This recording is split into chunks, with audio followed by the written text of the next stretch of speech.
Čau, te Katrīna, un šis ir mūsu vietējais biohackeris Māris. Un šodien raidījumā Labāks tu dienas mikrodeva mēs runāsim par sevis iepazīšanas ceļu. Māri, vai var iepazīstināt mūsu viesiem? Jā, čau visiem! Šodien studijā mums ir divi cilvēki, kas nepārtraukti, manuprāt, ir tādā pārmaiņu procesā. Un mums ir studijā Aivars Dresmanis, kas ir coach un cilvēks, kā mēs runājam, kas arī ir visu laiku tādā tranzītā. Un Inga Ulmane, kas ir mūsu biohakere, un cilvēks, kas jau kādus 9 gadus arī dzīvojusi austrumos, un arī ir gājusi tādu pārmaiņu ceļu un visu kaut ko ir mēģinājusi un eksperimentējusi ar sevi. Man tāds pirmais jautājums varbūt, Inga, tev, kas bija tas pirmais tāds vadmotīvs, apzinoties to ceļu uz pārmaiņām, ka man viņš ir, nezinu, jāiet vai kaut kādā mērā jādodās tajā izziņas procesā? Man laikam liels triggers vienmēr ir bijusi limitu, jeb robežu testēšana. Un es tieši vakar runāju ar draudzeni, man liekas, es jau tajā vecumā, ka vajadzētu beigt šito te, jo tas ir tāds jaunības maksimālismu izpausme, bet viņš nebeidzās. Un tas laikam bija tas, ka man īpaši, man liekas, kaut kādos 11 gados man sākās, kā tā var būt, vai tu tur esi veiksmīgs vai tikai karjerā. Tas bija tas mans novērojums. Tagad tu sāc domāt, ko tu gribi dzīvē darīt un kas ir tas, kur tu gribi iet, kāds tu gribi būt. Un tu skaties, vai cilvēki ir veiksmīgi karjerā, vai viņiem ir nenormāli foršas ģimenes, vai viņi ir super veselīgi, bet viss pārējais tur ceļo pa pasauli un pārējais nav. Un man liekas, tā nevar būt. Taču tu vari dabūt visu. Un tad tu sāc meklēt tos pieredzes stāstus, un tu saproti, ka viss nav tik vienkārši. Un tu saproti, ka tev ir jāatrod tas savs ceļš, un tev viņš ir jāizveido. Un ja tu viņu izveido tagad, un tev liekas, ka, reku pusgadu, un es esmu atklājusi brīnumu formulu, tad vienmēr ir kaut kāds belziens pa galvu. Tu saproti, šitā nebija tā, next level. Un tas, laikam, ir tas, kas man visu laiku triggerē, turpināt meklēt atbilstoši savam jaunajam evolūcijas līmenim konkrēto formulu. Es domāju, ka šo mēs arī raidījumā vairāk atvērsim un pārunāsim. Aivars, kā tev tas ceļš uz to tranzītu vai tavā dzīvē ir iezīmējies? Kāpēc tu redzi, ka tas ir visu laiku tāds arī priekš tevis varbūt pārmaiņas un tranzīts? Inga teica, ka vecums, kurā vajadzētu piebremzēt, un es domāju, es te taisos vēl vienu bakalauru iesākt. Un savos pēc 50, tas nebeidzās. Tas pārmaiņas, priekš manis ir tāds stimuls, ka kaut kas ir sasniegts, ir iekšā tāds urdens, ka gribās vēl. Ka tas, kas ir, viņš vairs nedara. Tas uzvalciņš, kurš derēja 10 gadus atpakaļ, kļūst pa mazu plecos vai vēders uzaudzis. Tas transformācijas process ir nepārtraukts. Noteikti. Kaut ko gribās, kaut kas mainās un uzvalks jāmaina. Jā. Super. Tēmu mēs esam atvēruši, un es domāju, lai nedaudz labāk vēl pataustītos, par ko mēs īstenībā runāsim. Es piedāvāju uzspēlēt tādu kā īstu spēli. Fakts vai mīts? Ļoti vienkārši piedāvāju jums apgalvojumu, un jūs izvērtējat, kā jums liekas, fakts vai mīts, vai būt pa vidu. Tātad, sevis iepazīšana ir nepārtraukts ceļojums. Fakts. Viennozīmīgi. Jā. Sevi labāk iepazīt un atrast īsto ceļu var tikai caur meditāciju. Mīts. Mīts, jā. Prāts nekad sev nemelo un nemēģinās apmānīt. Rītīgs mīts, jā. Mūsu vērtības sistēma sāk veidoties jau dzīves pirmajos gados un jaunībā. Jā. Fakts. Jā. Sevis atklāšana ir tikai individuāla procesa rezultāts. Nē, tas mums kolektīvs un individuāls. Kaut kur pa vidu. Jā. Īstās esības atklāšana nozīmē pilnībā atmest pagātni un sākt dzīvi no jauna. Mīts. Cilvēka identitāte, ja personalitāte ir nemainīga visu mūža garumā. Mēs jau sākām mainījušies. Pilnīgs mīts. Jā. Pastāvīgs apkārtējais hauss dažreiz var traucēt savienoties ar sevi. Jā. Un pēdējais. Tātad, apzinoties savas pagātnes traumas, varam gūt labāku ieskatu savas personības uzbūvē un labāku ceļu priekšveidot. Jā. Un šodien es jums ieteikšu ļoti svarīgu tādu aspektu, kas ir saistīts ar smadzeņu darbību, un, ja tu gribi ātrāk atjaunoties. Ļoti vienkārši visiem pieejams, bet dažreiz mazliet ir grūtāk to ieviest. Proti, tas saistīts ar miegu. Mēs ejam gulēt vienā un tajā pašā laikā un ceļamies vienā un tajā pašā laikā. Arī brīvdienās, jo, ja mēs ejam gulēt vienā un tajā pašā laikā, tad kas notiekās? Mūsu smadzenes pielāgojas, principā šie bioloģiskie ritmi, kas notiekās, un mēs īsākā laikā spējam atjaunoties. Un mums daudz vairāk enerģijas un spēka. Lai ir spēks.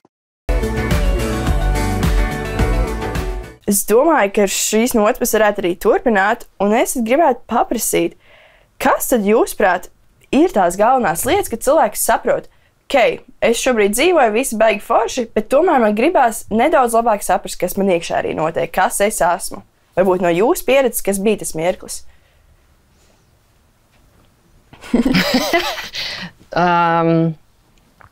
Zin kā, manā gadījumā es nāku no laukiem, ja? Un laikam mans transfers notika, pirmais transfers, kā, nav tāds, bet laikam pirmais transfers bija 9. 10. klase, pārēja no pamatskolas uz vidusskolu. Un vienā brīdī es noķēru, ka man laikam nav ko runāt ar draugiem, kas man ir bijuši līdz šim. Un tas man bija baigais belsiens pa seju, jo tev ir tāda emocionālā tāda sirdsapziņa, kas saka, kas baigā arogantā esi vai lepnums, ja tagad jo es vienkārši sāku braukāt uz Rīgu, darboties nevalstiskā sektorā, risināt pasaules problēmas, ja man parādījās kaut kāds cits tas lauks, kas interesants. Un otrs diezgan vienkārši, kas man noveda īstenībā, kā es teicu, fiziskais noveda pie mentālā. Es nebiju apmierināta ar to, kā es izskatos. Tieši tik vienkārši, kas man liekas ir pilnīgi normāls tāda pusauģa štēle, ka tu sāc skatīties kaut ko apkārt, droši vien salīdzināt sevi, kāds tev rodās jautājumi, un tas bija mans otrs, tās bija tādas divas. Tu ieliki tādas divas būtiskas kritērijas. Man nav ko pārunāt ar apkārtējiem cilvēkiem. Paliek neinteresanti. Jā, jā. Interesanti. Aivar, kā tev tas ceļš var būt, uz ko tu redzi, varbūt, kas ir būtiski tajā transferingā personīgi vai novērojot, kā cilvēki, nezinu, nonāk līdz tam, ka man vajag pārmaiņas vai man vajag mainīties? Kas ir tas pārmaiņu punkts?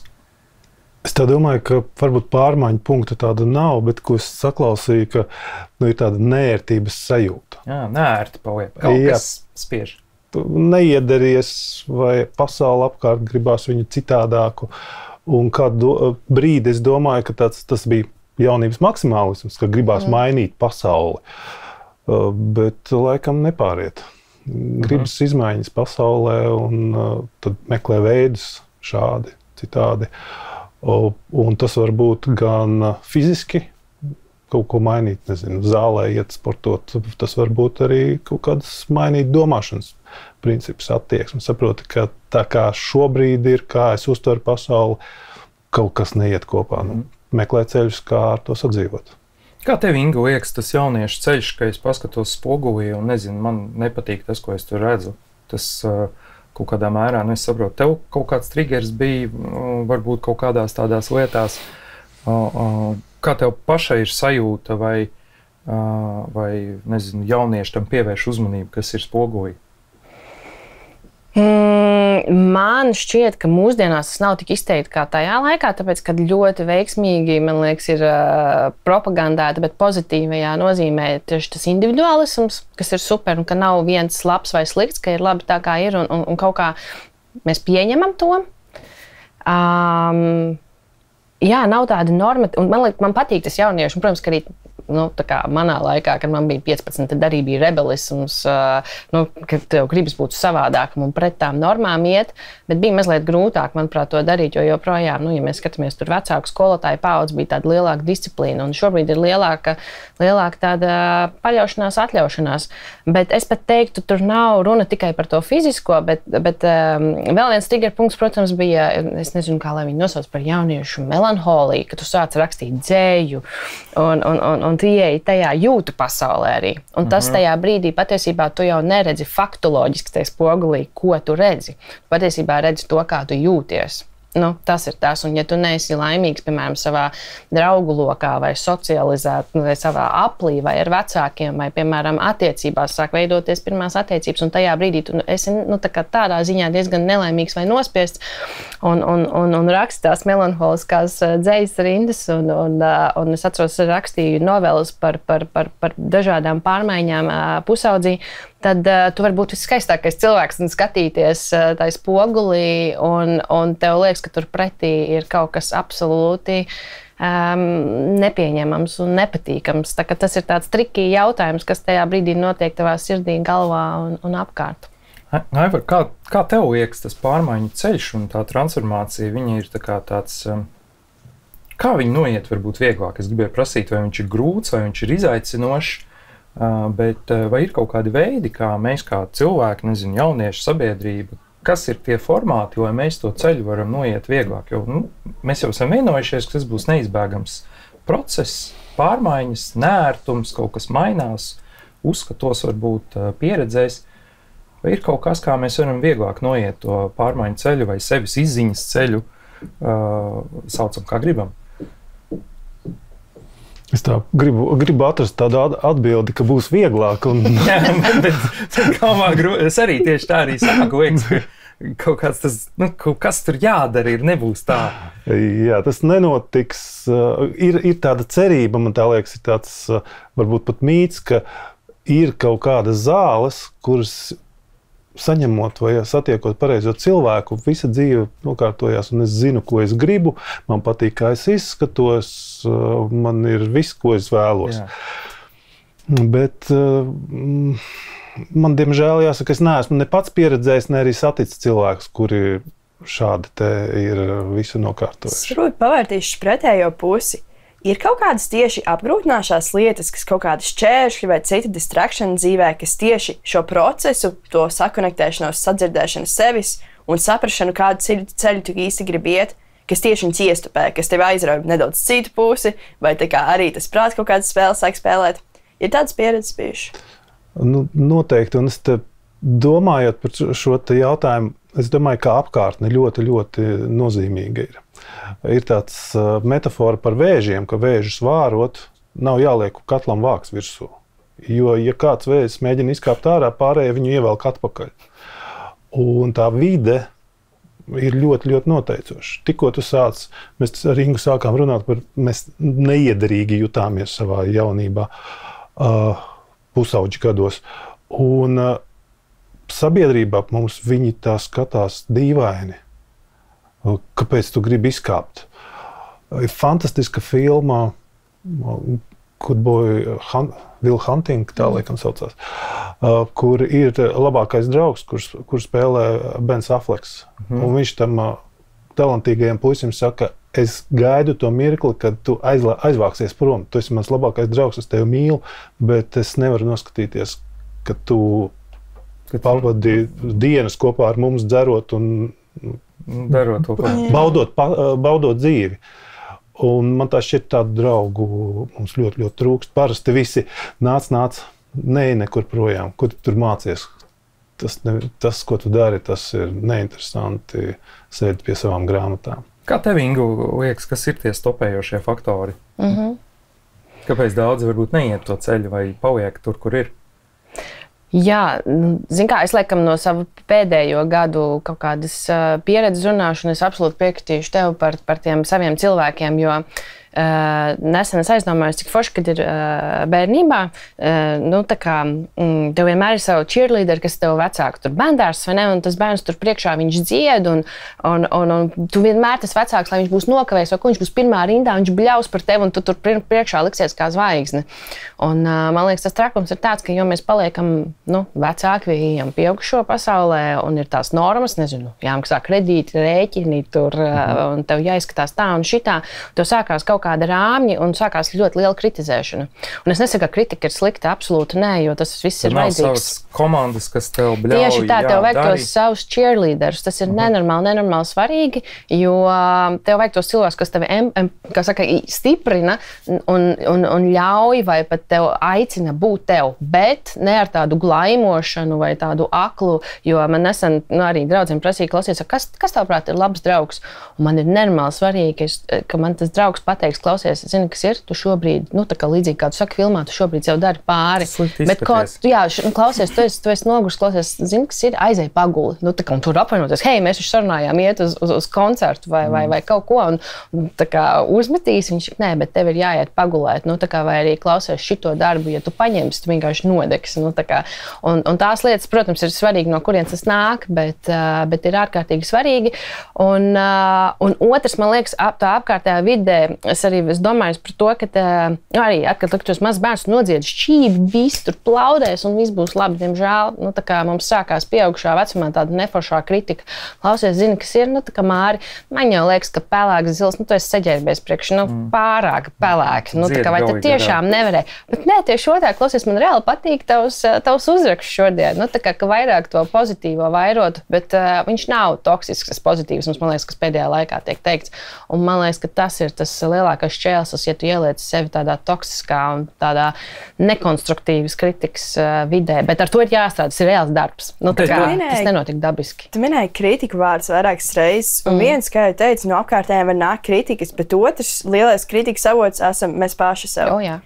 Kāda ir tava pieredze ar paškritiku un kā tu varbūt atrodi, kuros mirkļos ir jāklausās un kuros mirkļos var paklausīt tai balsī, kas saka, līdz galam pareizi to nedara, un kuros mirkļos tā balss tomēr ir vienkārši vēl viena balss tavā galvā, kas kaut ko tur mulda? Jā, tas ir super jautājums, kurš, kā tu teikt, atbildes vēl nav, un droši vien arī nebūs, jo viņi mainās katru dienu. Es esmu izteikts maksimālists, perfekcionists un high achievers. Tā kā, ja tu gribi, tur var visu paņemt, vai ne tāpēc pēc mana profila. Par to paškritiku runājot, protams, šis būs super banāli moška, bet tā ieklausīšanās sevī. Tā kā man pašai nesen bija, man šobrīd ir transformācijas periods, man ir tādas lielas pārmaiņas dzīvē, un protams, kā jau ikdienas dzīvē, normāli rodās šķēršļi, nezinu, tu iedegās sarkanais luksaforā, vēl kaut kas, tu sāc domāt, tā kā ar prātu, es varbūt tā kā muša pret stiklu visu laiku sitos, ko es tur sadomājos tagad, gribu kaut ko mainīt, kaut ko citu, bet muļķīgi iekšā es jūtu, ka tas ir tas, kas ir jādara, lai cik tas arī grūti būtu, man tas ir jādara, tur nav variantu, jo savādāk tas ies tikai uz leju. Un tad es piedzīvoju tādu, man bija baigais strīds ar sevi, jo galva saka, hei, tu ej prom no drošības, stabilitātes garanta, bet iekšā sirds saka, ja tu paliksi tur, tu sapūsi. Un man bija tāda situācija, ka es laikam, tā diskusija bija liela, jo, protams, jo tu kļūst lielāks, tev ir bērni, tā kritika vairs pret sevi ir ne tikai par sevi, bet par to, kā tu ietekmē arī pārējo. Un es pirmoreiz mūžā sajūtu tā, ka ar katru šūnu fiziski es saprotu, ka tas ir pareizais lēmums, lai cik viņš grūts, iespējams kaut ko sadedzinās, kaut ko nē, ir pareizs. Un tas ir tas, es zinu, tas teikums ieklausies sevi un tas sadzirdēs, ir tieši tik abstrakts, cik viņš ir, bet tā kā maz bērnu, viņš gribēs ēst, viņš raudās, tā kā viņš tur necietīsies. Tā kā es, protams, saku, ir kaut kāds normas kontrols un kaut kādas lietas, bet tā ticība sev vienkārši maksimāli strādāt, vairot un stiprināt to ticību. Tu pacēli labu tēmu, un Aivar, es gribēju pajautāt tev varbūt par to, vai tavā tajā posmā, ko tu esi jau nodzīvojis, gājis, vai cik bieži bija tā sajūta, ka, tā kā viens ir pirmais, tu sākas ar to neērti, bet tad ir tev jāsavienojās ar to iekšējo sajūtu, tad tu, nezinu, kritika vēl kaut kas, bet cik reizes tu esi pats sapratis, ka jā, šis ceļš, tur, nezinu, trajektorija vai virziens, pa kuru es eju, šis man tagad ir jādara, un es tiešām jūtu, ka tas ir vairāk tāds iekšējs, kaut kāds nevis pat racionāli pamatots, bet vairāk tāds vai sirdi, vai ar sajūtu, vai ar emociju kaut kādu, kas tev pārņem visu ķermeni.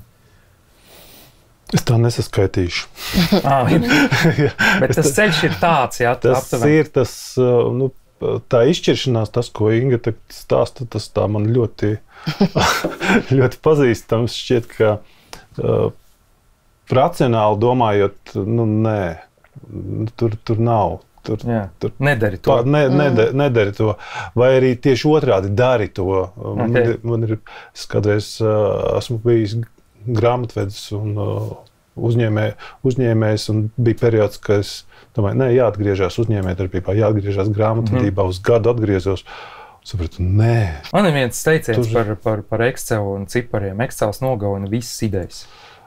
Taisnība, zināmā mērā. Jā. Bet, ja tu esi uzņēmējs, tad tev ir bišķiņ tāds gut feeling, tev ir kaut kādai ticībai jābūt, man ir kaut kāda iekšējā sajūta jādodās tur. Ja es ielieku to Excelī pašā sākumā, Māri, nē, tur.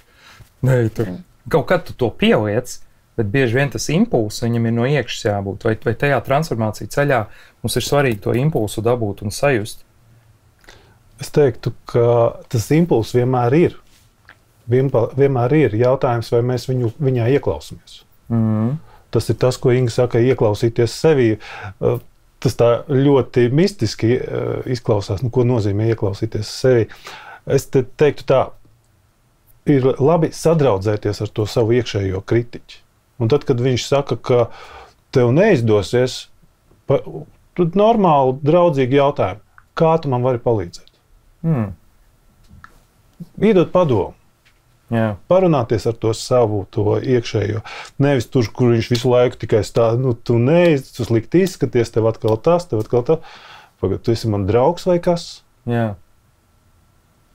Tu gribi mani celt vai nomest zemē? Jā, jo palielam ir divi ceļi. Vai nu es augu, mainos un attīstos, izzinu sevi, vai arī tādā ilgtermiņā es degradēju, pazūdu, kaut kā aizēju tādā negatīvām prāta stāvoklī un, viss slikti divos vārdos.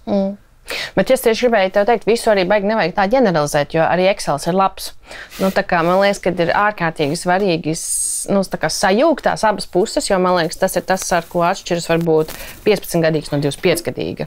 Jo 15 gados tu tik ļoti paļausies tam impulsam, nedomājot par sekām, un tu iespējams arī kaut ko nodedzinās, ko vairs nevarēs. Kā 15 gados vai 20 gados vai 18 gados paļauties uz to impulsu, kas ir transformējoši, es teiktu, pozitīvs, varbūt ceļš nevis, kur es pats neapzinos, jo slimam cilvēkam impulss ir, man vajag neveselīgu pārtiku visu laiku. Nav tā. Kā nav? Es to zinu, tā ir. Tev tā ir, varbūt. Jā. Man liekas, ka vajag iedot sev laiku. Jo, es saprotu, ka tu runā, mans guilty pleasure bija siermaizīt. Tur dieva vietā vienkārši, tur es runāju šeit vairāk par to, ka man iekšējā sajūta pateica, man vajag iedzert, man vajag visu laiku šito, un to vajag darīt katru dienu. Bet te tas jautājums, ko tu minēji, bišķi apstājies un uzdot sev to jautājumu. Kam to vajag manai sajūtai, man vajag kaut ko apklusināt. Es negribu kaut ko dzirdēt, tajā brīdī aizbāzt muti kaut kādai sajūtai. Vai tas man, es sev parasti arī, tad, kad man ir šis brīdis, man tas palīdzēs kaut kādā veidā. Viens mēs sapratām, tas bija labs jautājums. Tad apstāties, uzdot sev jautājumu, kā man tas, kā es šobrīd jūtos vai kritizēju sevi, kā es varu sadraudzēties ar to. Tātad man vajag kaut kādu savu iekšējo atbalstu komandu. Man vajag savu iekšējo. Ja nav ārējās, tad ir iekšē. Jā. Okay, jā. Kā meklēt ārējo atbalstu komandu? Kas būtu tie pirmie cilvēki, varbūt kā saprast, ka šis man palīdzēs tajā sevis izziņas ceļā? Kas ir tas virziens, kā varbūt? Man liekas, nebaidīties lasīt un meklēt. YouTube, man liekas, mūsdienās tas ir labais un sliktais, jo viss ir pilns ar nenormāli daudz informāciju un ir baigi viegli pazust tajā visā. Un tas bija mans, tad, kad es sāku interesēties arī par performanci, kognitīvām spējām, visu ķermeņa limitiem un tā tālāk. Tu iej tā, kurš tagad būs tas tavs viens dievs? Jo cilvēkam dabiski vienkārši prasās tā viena persona, kurai ir tās atbildes visas. Un man liekas, tad, kad tu intensīvi to dari, vienkārši ķerot, intensīvi to darot, vienā brīdī tu saproti, viņš jau var visu nezinu, tāpēc, ka parādās otra persona, kas saka kaut ko pilnīgi pretējo, tad trešo, un tad iestājās tas posms, ka tev ir tāds pilnīgs hauss galvā, jo kur tad ir tā taisnība, jo tu gribēji vienu patieso. Un tad tu nonāc līdz tam, kad to visu vajag kombinēt. Un atrast vēl savus draugus, ar kuriem pārunāt to. Jo patiesībā jau ejot tajos cilvēkos, to cilvēkus vēl klausās. Tāpēc jau mēs te esam, piemēram, saskārušies, kā es tevi satiku, vai ne, vai kā es tagad, man liekas, jūs ap divi esat nenormāli forši cilvēki. Man liekas, vajag runājot, ļaut sev par to runāt. Man radās viens, Aivar, varbūt tāds jautājums par to, cik svarīgi ir tajā posmā, kad tu ej sevis izziņu kaut kāda paļaušanās uz nezināmo, ka tu vēl nezini to gala rezultātu, un tev vienkārši ir tā kā bezmaz vai jātic vai jāpaļaujās, ka kaut kas tai vidē notiks, ka tev ir vienkārši jāspēr soļi, nezinu, vai tā ir grāmata, mācības, tu nezini, kur tas tev aizvedīs, jo tev tā 100% varbūt nav racionāli skaidrs, kas notiek. Esi piedzīvojis to sajūtu, ka man varbūt ir vienkārši jāsaprot, ka jā, ir kaut kā jāpaļaujās, jātic un jāspēr tie soļi. Es šo citātu, kopš izlasīju grāmatu, autobiogrāfisku grāmatu Matthew McConaughey Zaļās gaismas vai Skrējiens liek. Tur 10. lapusē latviešu tulkojumā ir viens teikums, kurš mani vienkārši uzspridzināja un dzīvo manā galvā. Un tas ir, viņš raksta tā, man ir daudz pierādījumu tam, ka pasaule ir sazvērējušies padarīt mani laimīgu. Dzīvot ar šādu attieksmi, es domāju, mums pasaulē, apkārt pārsvarā cilvēki dzīvo ar tādu domu, ka pasaule ir sazvērējusies mani nogalināt, padarīt par niecīgu, bet šī attieksme, ka nē, pasaule ir manā pusē. Ja ar tādu domu dzīvot, tas taču kalns var gāzt. Jā, tad tas izziņas ceļš gala rezultātā ir es esmu laimīgs un visi apkārt ir sazvērējušies vai padarīt mani laimīgu. Tad tas, kas notiek, viss ir vai to sasniegt. Par labu man. Par labu man. Ja arī šajā brīdī liekas, ka nē. Jā. Šodien es gribu, lai tu pievērš uzmanību tam, kā tu baksti savu telefonu. Pie manis nāk konstanti ļoti daudz cilvēku ar kakla problēmām, sprandas, galvas sāpēm. Tātad, tas, kā tu turi galvu pozīcijā, normāli mums svara galva 5 kg. Tātad, ja mēs stāvam taisni, normāli vai turam telefonu augšā, tad mums nogurs pleci. Jā, tad mums ir jāapsēžas, jāatbalsta roka, telefons vienā līmenī, tad ir normāli. Bet ja mums telefons ir zemāk, galva ir pa 10-30 grādiem, noliektu vairāk, tas nozīmē, ko tas mums uzreiz uzliek uz sprandu, pa katriem 3 grādiem reiz 3 pat slodzi virsū, reiz 4. Tas nozīmē pēc neilga laika tu jau jutīs, ka tu 20 kg turi savu kaklu. Tāpēc baksti savu telefonu prātīgi. Kā ir tas īstermiņa un ilgtermiņa domāšana visā šajā procesā, sevis izziņā, pārmaiņu procesā? Kā jūs to raksturot varbūt? Viss sāks ar īstermiņu. Redzi, piemēram, es esmu šajā tranzītā no coachinga uz psihoterapiju. Jā. Un reiz par reizēm man uzdod jautājumu, kas tas ir, ar ko atšķirās. Tad tas piemērs ir tāds. Iedomājies, te ir mašīna un izdegusi lampiņa. Tad atnāc pie meistara, tas ir coach, man izdegusi lampiņa. Saremontē lampiņu, nomainīja un brauc atkal pēc pusgada, atkal tā pati lampiņa. Atbrauc, saremontē, un tie ir īstermiņa risinājumi. Jā. Viņi der, man ātri, man nav laika tur iedziļināties. Un tad ir kaut kādā brīdī satiec psihoterapeitu vai tādu meistaru, kurš kaut ko vairāk saprot, saka, klausies, tu esi ievērojis, ka tu ik pa pusgadam maini lampiņu. Jā. Varbūt tur ir iespēja paskatīties, kur tur problēma. Varbūt mašīna jāmaina. Varbūt korpus jāmaina. Varbūt tur ir vats kaut kāds dzirkstelis sit. Jā. Un piesaisties, un tad ir tas ilgtermiņa risinājums. Kaut kādā posmā ir vajadzīgi īstermiņa risinājumi. Kaut kāds posms pienāk, ka tu saproti, ka ne ar īstermiņa risinājumiem es vairs netieku galā. Man vajag kaut ko dziļāku. Tāda būtu man domgājiens. Jā. Tu minēji, ka tu esi diezgan liela perfekcionists un high achiever. Vai varbūt šīm kvalitātēm nāk arī control freaks? Tā kā tev patīk arī kontrolēt situāciju? Man patīk, tā ir labā ziņa, ja, ka man patīk visu kontroli, kas ir saistībā ar mani. Tad, kad citiem, lai citi viņi tur ir. Jā. Bet tas ir pret mani, jā. Tieši saistībā ar tevi es pieņemu, vismaz no manas pieredzes arī esmu liels kontrolfrīks. Man patīk zināt un tomēr kaut kādā veidā izplānot. Pat, ja es izplānoju, ka tas būs spontāni, es tāpat gribu izplānot, ka tas būs spontāni. Vai tev kaut kādā dzīves mirklī bijušas problēmas to, ka ir jāatlaiž Un tomēr jāļauj nedaudz dzīvē pašai plūst un atļaut dzīvē tev pašai iemest kaut kādā vienā vai otrā sliedē. Jā, bet tādās mazās lietās es laikam iespējams droši vien joprojām kontrolēju saistībā ar tām sekām. Tā kā tādās mazās situācijās, jā, tā kā ik pa laikam tev bliež pa galvu, vai ne, un tu, atlaidi.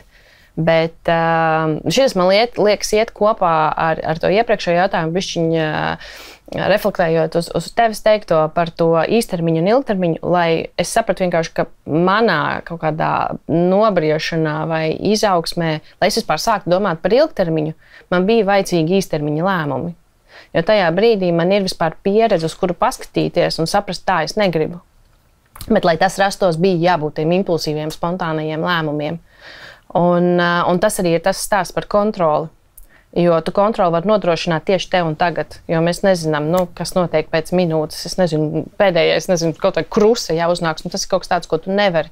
Un jo vairāk tādas situācijas atnāk, jo vairāk tu saproti, ka tu neko nespēji iekontrolēt. Tu spēji iekontrolēt tavu attieksmi par tām lietām, vai tavu soli tagad te, bet neko citu. Bet tas neatnāk vienkārši tagad, izlasīju grāmatā, vai ne?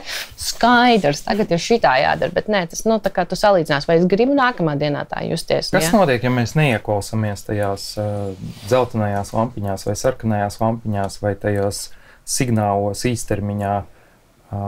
Vienā, otrā, trešā, visa pasaule mums tā kā spoguļo to sazvērējusies būt mums laimīgiem. Es vienreiz neklausos, otro reizi neklausos, trešo reizi neklausos, ceturto reizi neklausos.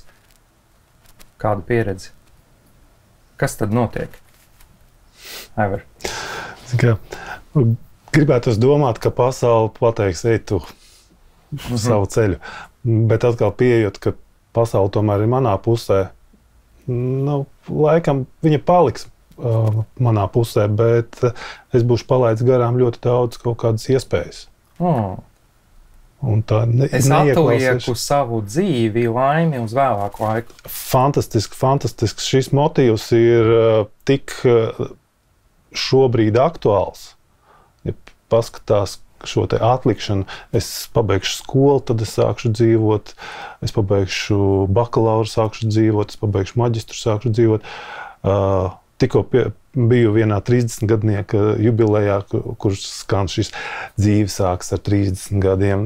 Tad visu laiku ir šis te motīvs, ka dzīve kaut kad sāksies. Es šobrīd esmu tikai tādā sagatavošanas posmā. Es no jauniešu perspektīvas gribētu teikt, varbūt tieši pretēji tendence, ko es esmu novērojis, ka tieši šobrīd ir tāda, vismaz no manā apkārtējā un arī Latvijā, ar ko es runāju jauniešiem, ka ir tas dzīvoju tagad, man baigi forši, you only live once, izdarīšu visu iespējamo tagad, un vienalga, es pat negribu vēlāk dzīvot reāli, man vienalga, kas notiks, bet man šobrīd viss būs forši un es būšu izdarījis visu. Bet man liekas, tieši šī tendence kaut kādā veidā, tas, ka tu tieši aizmirsti par nākotnes sekām un izslēdz pilnībā viņas un domā tieši, ja es būšu pavadījis savus pirmos dzīves 25 gadus superīgi, vienalga, vai man pēc tam tur būs veselības problēmas, vai tur kas notiks.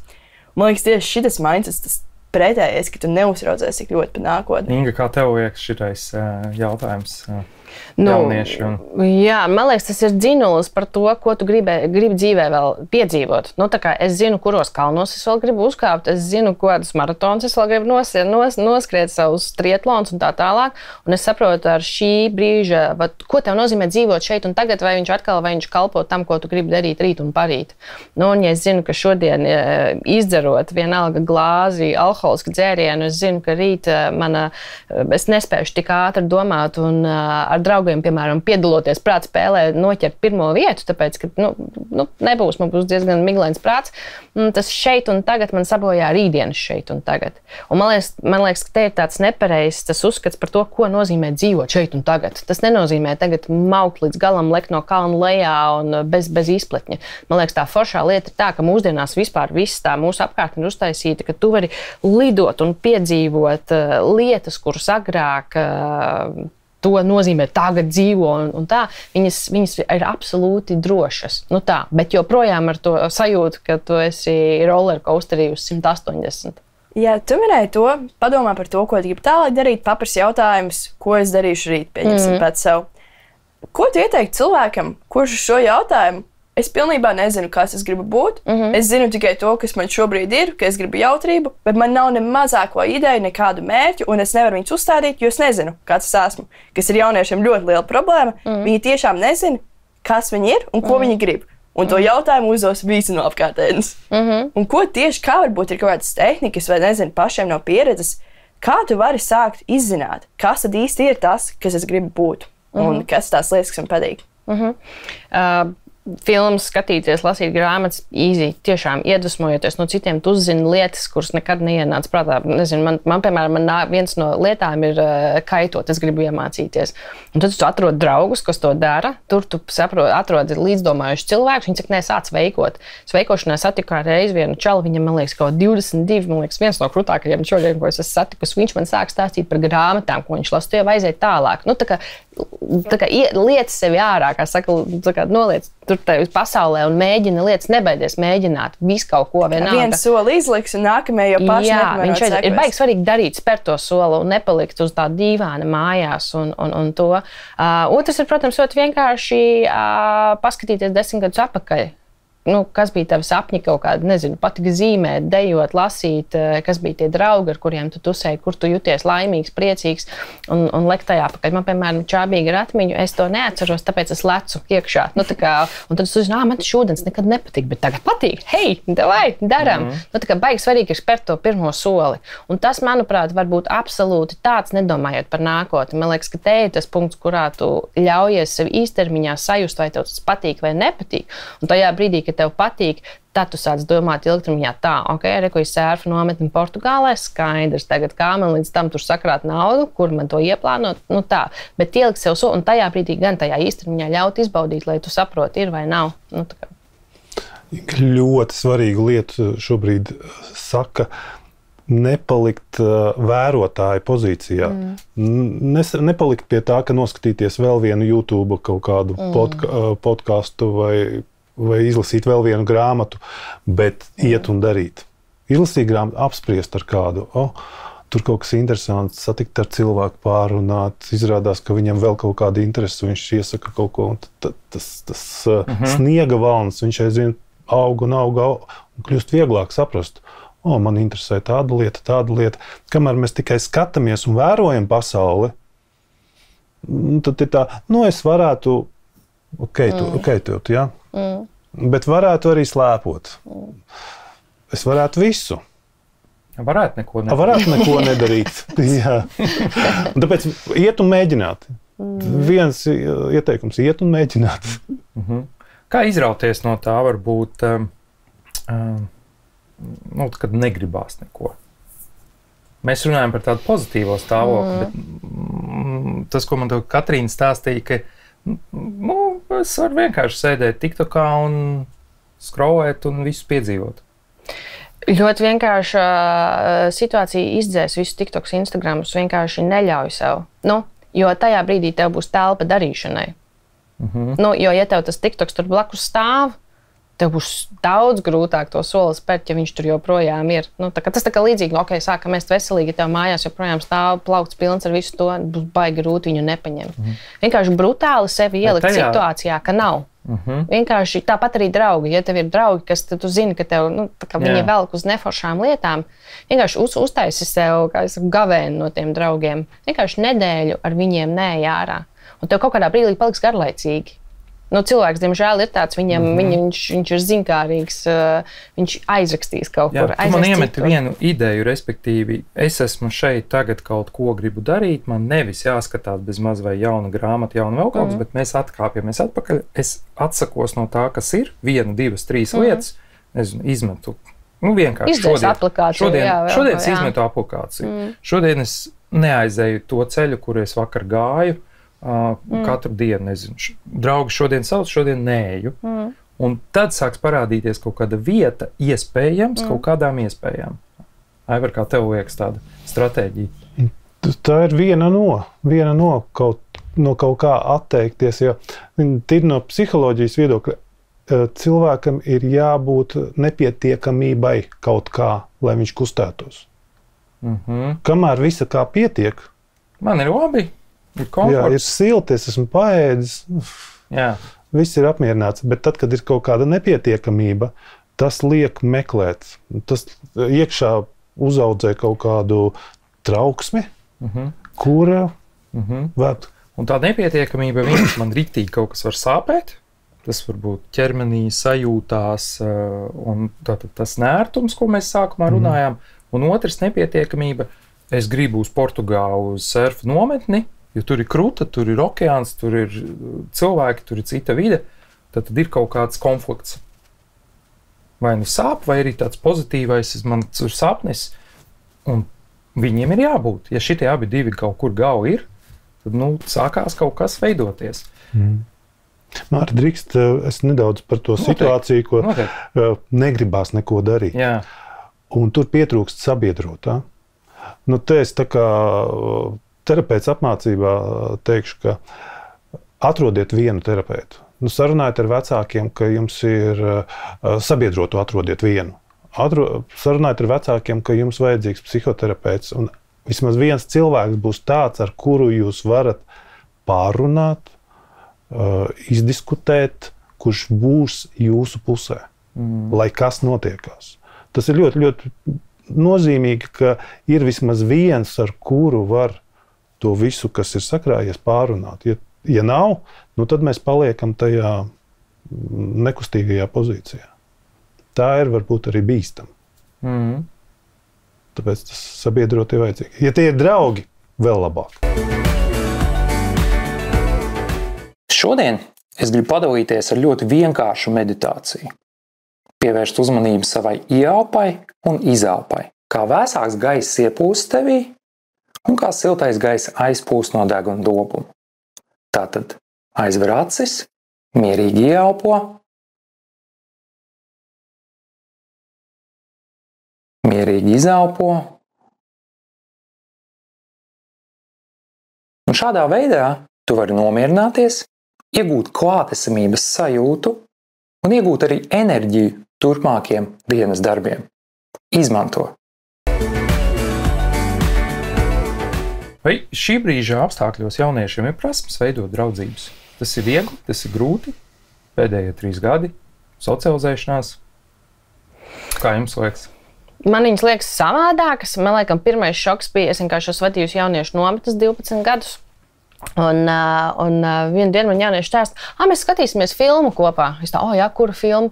Mēs izdomāsim, un tad mēs katrs sēžam savā mājā, un viņiem WhatsAppā ir grupa. Viņi skatās katrs savā mājā filmu, bet viņi nav kopā, bet viņi ir vienā WhatsApp grupā, un tā komunikācija notiek čatā, bet filmu skatās katrs viens pats. Un es domāju, kas tas tāds ir? Bet tā ir draudzība, tā ir komunikācija, tas tur notiek. Es skatos uz savu dēlu arī. Viņam ir draugi, mēs esam Latvijā, viņa draugi ir Emirātos, tieši tas pats. Viņi spēlē spēli, viņiem ir kopīgas intereses, tur ir emocijas, tur ir tāda sasaiste, bet viņi tajā brīdī nav kopā, un tā ir draudzība. Man būtu riktīgi grūti šito ar savu definīciju par to saprast. Viņiem tas strādā. Man liekas, jautājums ir, vai tās emocijas, kas tev ir vajadzīgas no draudzības, vai viņas tev tiek radītas, vai tas ir tas, ko tu tīri emocionāli sajūti. Bet man liekas, ka baigi svarīgi gan jau, ka tev būs teikt no kaut kādas tādas teorētiskās puses, bet, protams, ir super svarīgs arī draudzībā visi apskāvieni un tas fiziskā klātbūtne, jo cilvēks, savāk tu jau sāc dzīvot tādā iedomu bišķiņu pasaulē, un cilvēks tomēr ir arī fiziska būtne, un ir svarīgs tas pieskāriens, apskāviens, draugiem, kāpēc, nezinu, tur, liekas, īpaši meitenes kaut kādā vecumā staigā, rokās sadūšās, tas ir tas atbalsts, tā drošība. Līdz ar to, es domāju, ka mūsdienu jaunieši to draudzību varbūt ir pavērsuši plašākā sapratnē, ir dažādas citādas formāts izveidojuši, bet viņu izaicinājums ir iemācīties varbūt to arī kaut kādu tuvību vēl noturēt tajā visā. Tas noteikti ir iespējams. Vienkārši, ja tu, baigi svarīgi atkal sevi izlikt tur ārā, jo, ja tu tagad, es nezinu, kā man dēls saka, don't touch the grass for 5 years, ja tas nozīmē, ka tu tiešām sēdi pie tā kompja visu laiku un neizej ārā. Tev būs nākamā, kad tu izies pēc tā gada ārā un tāds. Tas Human error, elpo silts. Tas, es domāju, ka tur mēs vēl neesam, bet risks uz šito ir ar visām šitām remote lietām. Tā kā tu jau iesāki nedaudz man to nākotnes tēmu, es piedāvāju, varbūt mēs varētu palikt vēl kādu laiciņu priekš, pieņemsim kādu 70 gadus priekš. Un šobrīd, jā, kā teicā situācija, jau mums parādījušies draudzības ir jaunas, viss dzīvē mums jau tagad sāk pagriezties, bet kāds viss notiks pēc 70 gadiem? Vai ir kaut kādas tādas galvenās lietas, kas mums iešais galā, kas tieši par to sevis iepazīšanas daļu, savu ceļu atrašanu, kas varētu būt drastiski citādāks? Es varu uzzīmēt tikai tādu ļoti drūmu bildi. Man šķiet, ka cilvēks ir gan slings pēc dabas. Un varbūt atcerieties pirmo Matrix filmu, kur tie cilvēki gulēja tādās šūniņās, un pasaule, dzīve notika kaut kur tajā matricā. Man kaut kur ir aizdomas, ka diezgan drīzā nākotnē parādīsies jau tāds darbs, ka cilvēkam būs jāsēž, jāspēlē spēles, bet viņam nekas nav jādara. Viņi pieslēgs pie krēsla, un viņš tur funkcionēs kā testeris, kā testētājs, kā spēļu spēlētājs, kā šīs te interaktīvās vides dzīvotājs. Un man bail, ka kaut kur mēs ejam tādā virzienā, kur... Tu velc uz to tehnoloģiju virzienu, uz to virtualizāciju, bet vai tas sevis izziņas un pārmaiņas ceļš tajā visā procesā ir iespējams? Vai viņš tur notiek, tie procesi, pēc tiem 70 gadiem, piemēram? Man ļoti gribās cerēt, ka jā. Tā kā tehnoloģiski liekas, ka viņš tur notiek, jā? Cilvēks tomēr paliek cilvēks. Kaut kas, man gribas tiešām domāt, ka tas iekšējais urdonis, ja ne visos, tad daļā cilvēces paliks, un viņa šī daļa cilvēces vilks pārējos. Tie pārējie pretosies, arī šobrīd to nav jau jāiet nākotnē, tāpat var redzēt, ka cilvēks, un viss jau ir labi. Ko jūs te par kaut kādām izaugsmēm? Smadzenes. Ko mēs varētu darīt smadzeņu labā, un kas varētu viņus mazliet iekustināt? Man ļoti daudz no klientiem ir vienu lietu atzīmējuši, un kas viņiem patiešām uzlabo. Un mēs ar to izmērām un redzam. Zināt, ka tas ir lasīt sarežģītu tekstu. Viņš nav obligāti jāizprot. Proti, ja tu nekad neesi kaut ko darījis, piemēram, zooloģijā vai lopkopībā, tad paņem šādu grāmatu, noliec sev un palasi. Pa vienai lapusei dienā. Tas ir tas, kādā veidā mēs varam smadzenes mazliet, kā saka, pastiept un dot šo iespēju. Tas ir tas, ko mani klienti ir novērojuši un iesaka arī citiem. Kāpēc man to neieteikt tev? Lasīšanā ir spēks. Vai pēc 70 gadiem pasaule arī būs tā, kas būs tajā komandā padarīt mani laimīgu?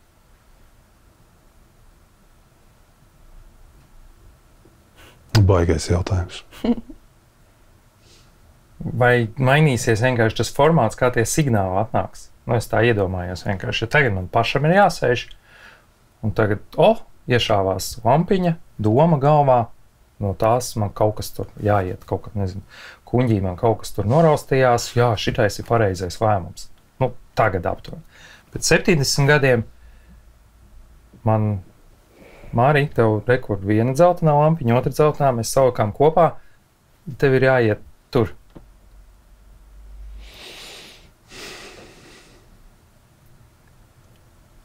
Es teiktu, ka garlaicīgi. Garlaicīgi? Šausmīgi garlaicīgi. Viss ir paredzams, viss lampiņa iedegās, skaidrs. Nav nekāda piedzīvojuma. Kur ir cilvēks? Jā, kur ir cilvēks? Inga, kā tev liekas? Iešaujies 70 gadus uz priekšu, tavā tādā pasaulē, tas izziņas ceļš, nezinu, tas, ko tu stāstīji, kā viņš tur varētu izskatīties, vai pārmaiņu ceļš, ko tu pati jau tagad esi nogājis, bet kā viņš varētu pēc 70 gadu izskatīties?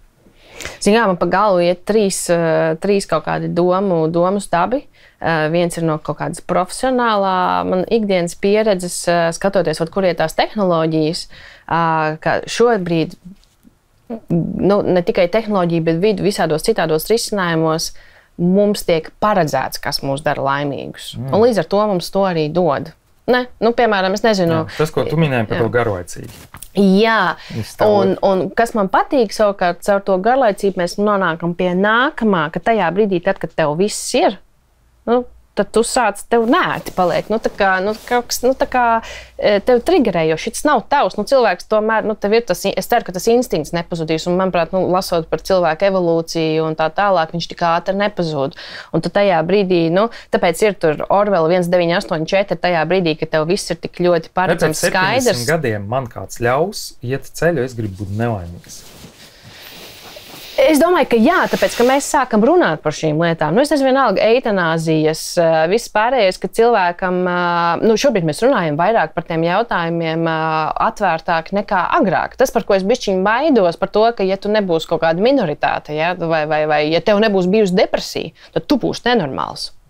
Tas atkal ir tas, kas man bišķiņi satrauc, jo mēs esam arī kaut kādā ziņā esam normalizējuši lietas, kuras nevajadzētu normalizēt. Piemēram, runājot, man personīgi ir reāli sāpes, atvainojos, varbūt ieeja tēmā, kur vispār nevajag ķert, bet tagad es izlasīju, ka Spānijā dod brīvdienas sievietēm menstruāciju dienās, tikai tāpēc, ka krampji un grūti, likās, red light vienkārši. Tas ir normāls, dabisks process. Tajās dienās tas nozīmē, ka sieviete tiek kaut kādā veidā absolūti kaut kā emancipēta. Tajās dienās tu esi darboties nespējīga, krampji ir normāli, sāpes ir normāls. Vispār mēs nerunājam par to, ka tas nozīmē, ka tu ir hormonu disbalans, ja? Varbūt tev vajag sakārtot savu ēdienkarti vai vēl kaut ko, ka mēs sākam normalizēt lietas, kuras nevajadzētu normalizēt. Tā. Vai depresija pēc 70 gadi būs? 100 punkti, ka būs. Depresija noteikti būs, jo, lai kā medikamentozi mēģina cīnīties ar šo pētījumu, paši pierāda, ka ar medikamentiem vien tas nav atrisināts. Tur ir dzīvesveida izmaiņas un daudz kas jāmaina. Jā. Kas jau pēc 70 gadiem, Inga, tu teici, tev bija tur 3 stāvi? Jā, tie divi par to, ka cilvēkam būs tik nērts tajā visā iespējamībā, ka viņš būs vienkārši triggerēts meklēt sevi. Tas ir pilnīgi normāli, jo tā ir, ka tev vecāki izdara visu, tur samaksā, grib ģitāru nopirkt, grib to. Tas jaunietis var aiziet vienā brīdī, viņam ir nav labi.